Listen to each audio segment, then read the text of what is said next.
My name is Aman. I work for a company named Global Arcus. My father is the CEO of the company. He's named Sachin Shekhar. He started this company about 15 odd years ago. And since then, we've been helping students from all across the world, mainly countries which have a slightly lower education system than India. Obviously, students from Europe or United States are not going to come to India to study.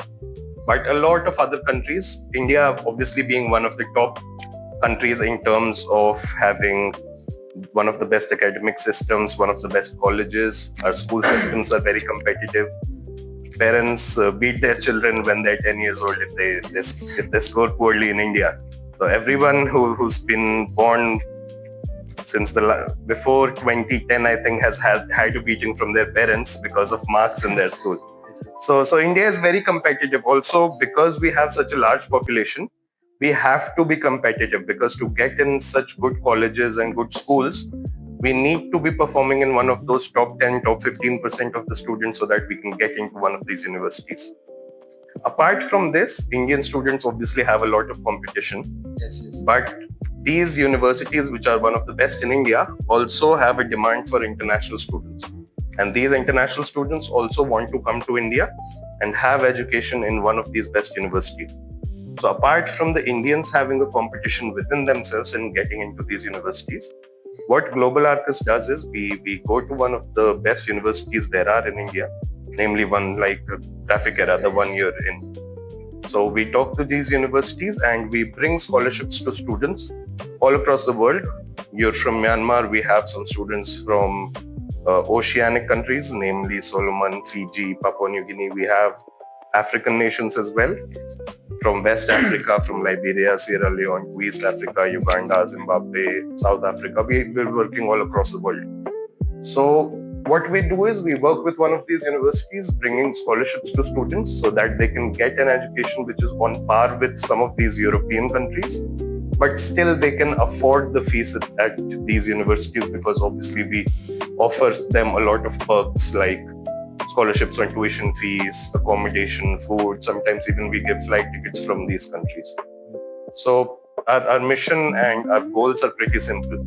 Just bring as many students to India as possible so that they can get this level of education where you can become one of the top engineers, medical professionals, architects, whatever you want to do.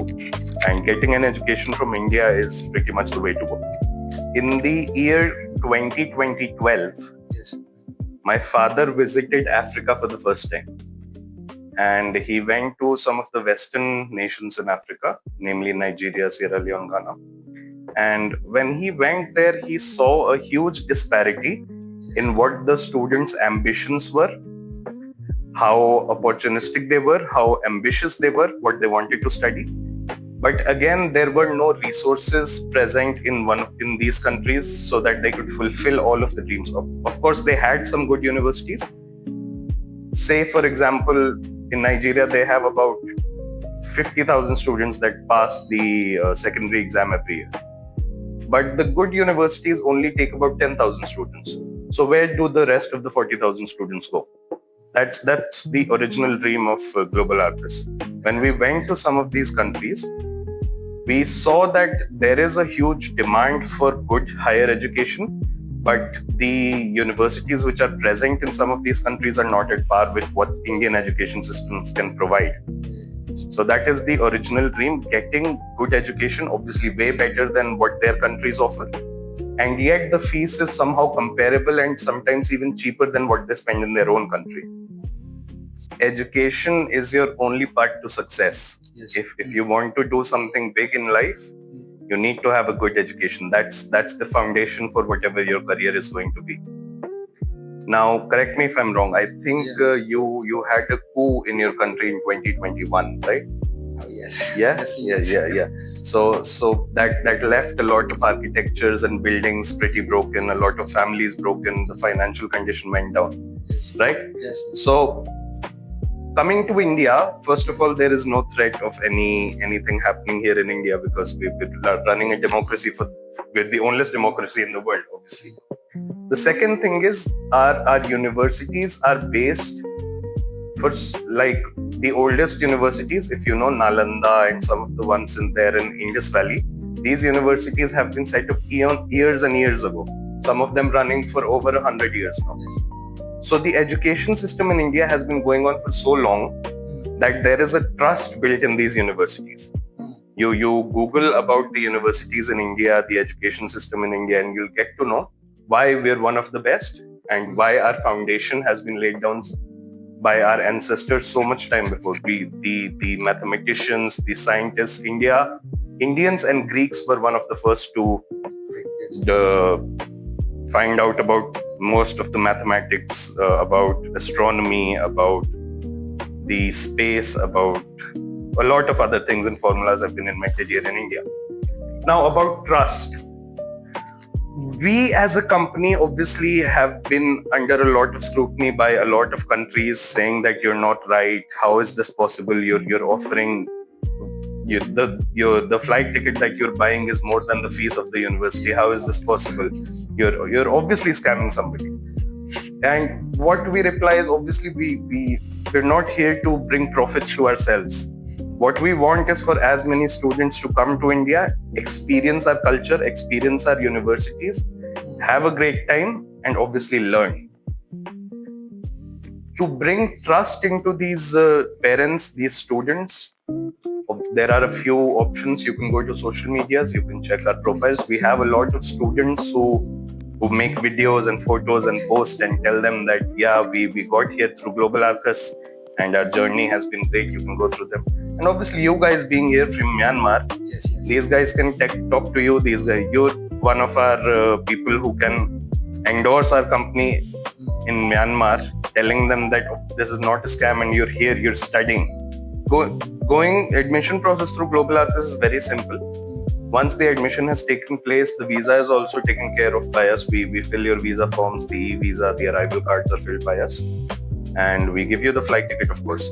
Once you arrive in India, depending upon the university you're in, if you land in the local city of the university, for example, the university is in Dehradun and you land at Dehradun airport, we can send a car from the university that can pick you up from the airport, so that there will be no time in between, because obviously a lot of students will be traveling to India for the first time.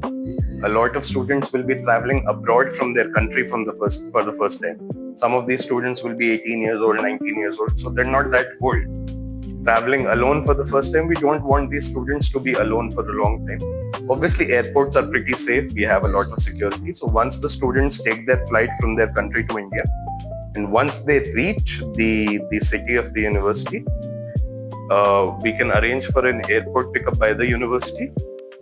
In case the university is slightly farther and the airport pickup is not possible, we have people at the airports which we know, and we only these authorized cab drivers are the one we direct to you, so that you can be transported safely from the airport to the university.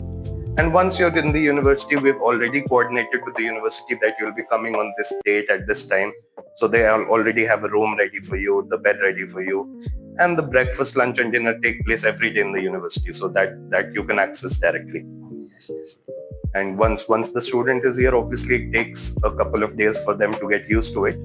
But we do help them out. If they need anything, we direct them to the university counselors. The hostel rooms are already ready. The breakfast, lunch, and dinners are ready. We connect you to the Wi-Fi. Other than that, whatever help you need, slowly we can help you out. Maybe once your session is over, I was planning to visit Myanmar for a tourist trip as well. So once this is over, maybe we can go back. I can give you a few days for business, and then I can take a few days to explore Myanmar. Okay, I've already explained a lot about our scholarships, Global Arcus as a company, universities. One simple message I'd like to give to the parents and the students. First of all, even if you don't go through Global Arcus, you go to any country in any university, do your research. First and foremost, do not trust. Me personally, I know a lot of other companies, a lot of universities that are actually scamming people. And obviously there are these kinds of people in every country. Not everybody is fair. So even if you don't go through Global Arcus, you want to go to another country, you want to go to another university, always do your research.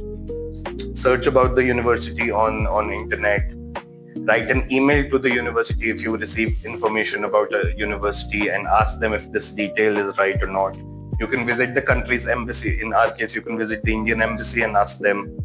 You can write an email to the Indian embassy. You can check on YouTube. You can check on Facebook.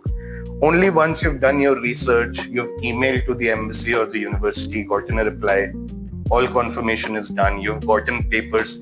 Like for our case, whatever universities we work with, there is a council known as UGC, which is the council that gives recognitions to all of the universities in India. So every university has a letter from UGC. In our case, whatever universities we offer, we also give you the official government letters for these universities so that you can verify them, emailing it to the government of India or emailing it to the university itself.